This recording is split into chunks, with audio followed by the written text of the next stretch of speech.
मंत्री दत्तामामा भरणे यांनी सांगितले की ही महानगरपालिका निवडणूक सोलापूरच्या विकासासाठी खूप महत्त्वाची आहे. त्यांनी उमेदवारांना मार्गदर्शन करत सांगितले की फक्त घोषणाबाजी न करता जनतेपर्यंत पोहोचणे आणि त्यांच्या समस्या समजून घेणे गरजेचे आहे. मंत्री भरणे यांनी उमेदवारांमध्ये आत्मविश्वास वाढवला आणि राष्ट्रवादी पक्षाच्या विजयाची शक्यता स्पष्ट केली. सोलापूरकरांमध्येही ही निवडणूक महत्त्वाची असल्याचे जाणवत असून पक्षाचे कार्यकर्ते प्रचारासाठी संपूर्ण तयारीत असल्याचे दिसत आहे. सोलापूर शहरवासियांच्या दृष्टिकोनातून खूप महत्त्वाची आहे आणि उद्याच्या आपल्या सोलापूर शहराच्या विकासाच्या दृष्टिकोनातून महत्त्वाची आहे. राष्ट्रवादी काँग्रेस पक्षाचे आमचे 54 उमेदवार हे घड्याळ चिन्हावरती आणि 3 पूरग्रस्त आणि बाकीचे सगळे आमचे शिवसेनेचे आणि आमची इथं शहरामध्ये युती आहे असे आमचे 102 जागेवरती सगळे उमेदवार हे निवडणुकीसाठी उभे आहेत. मी शहरवासियांना एवढं सांगतो की निश्चित प्रकारे आपण हे आमचे जे 102 उमेदवार आहेत त्यांना आपण सगळ्यांनी एक मतदान रूपी जर आशीर्वाद दिला, त्यांना उद्या जर त्यांना एक काम करण्याची नगरसेवक म्हणून संधी दिली तर हे सगळे उमेदवार या शहरामध्ये एक चांगल्या प्रकारचं काम, या शहराचा एक विकास, या शहराचा चेहरा बदलण्यासाठी हे उमेदवार चांगलं काम करतील. हे दिलेले उमेदवार हे निश्चित प्रकारे एक चांगले आहेत आणि त्यामुळं उद्याच्या या सोलापूर शहराच्या विकासासाठी माझ्या सोलापूर शहरातील नागरिकांनी आमच्या या आघाडीला, आमच्या या युतीला, आमची जी युती आहे राष्ट्रवादी पक्ष आणि शिवसेनेच्या युतीला आपण सर्वांनी त्यांनी मतदान करावं ही आपल्या सर्वांच्या माध्यमातून मी माझ्या सोलापूर शहरवासियांना मी आव्हान करतो. आणि आपल्या सर्वांना माहिती आहे की आमच्या पक्षाचा जो विचार आहे फुले शाहू आंबेडकर विचारधाराला घेऊन चालणारा आमचा पक्ष आहे. तो पक्षाचा विचारधारा आम्ही निश्चित प्रकारे त्याप्रमाणे आम्ही काम भविष्यामध्ये करू. सर्व धर्म समभाव या ह्याच्याप्रमाणे आम्ही सर्वांना बरोबर घेऊन कुठल्याही धर्माला कमी लेखणार नाही आणि त्यामुळं सर्वांना बरोबर घेऊन या शहरासाठी एक चांगलं काम करण्याचा प्रयत्न राष्ट्रवादी पक्ष निश्चित प्रकारे करेल हा विश्वास मी आपल्या माध्यमातून माझ्या शहरवासियांना देतो.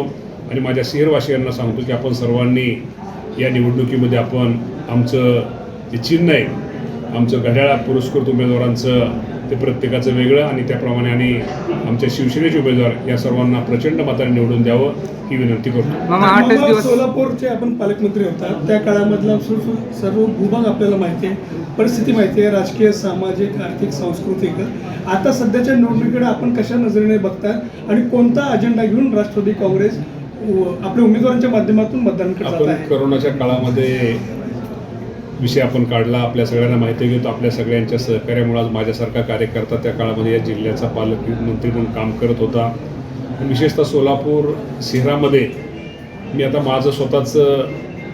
माझं काही जास्त सांगणार नाही, परंतु शहरातल्या नागरिकांना माहिती आहे, गरीब माणसाला माहिती आहे की कोरोनाच्या काळामध्ये निश्चित प्रकारे अजितदादा पवारसाहेबांच्या मार्गदर्शनाखाली माझ्यासारख्या कार्यकर्त्यांनी या शहरामध्ये कोरोनाच्या काळामध्ये एक चांगलं काम करण्याचा प्रयत्न हा प्रामाणिकपणे केलेला आहे.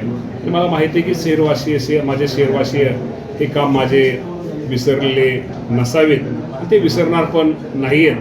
पण निश्चित प्रकारे बाकीच्या इतर गोष्टीसुद्धा मी आज ते बाबतीत सांगत नाही.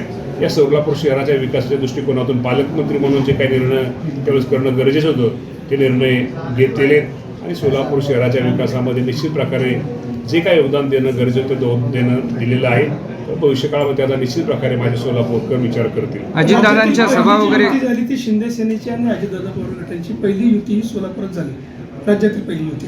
आणि ते करत असताना आता सध्याचं अण्णा बनसोडे म्हणजे 75 पार करू आणि आता आपण 50-51च्या सीटपर्यंत जातो. शेवटी हा विषय तिथल्या स्थानिक पातळीवरच असतो.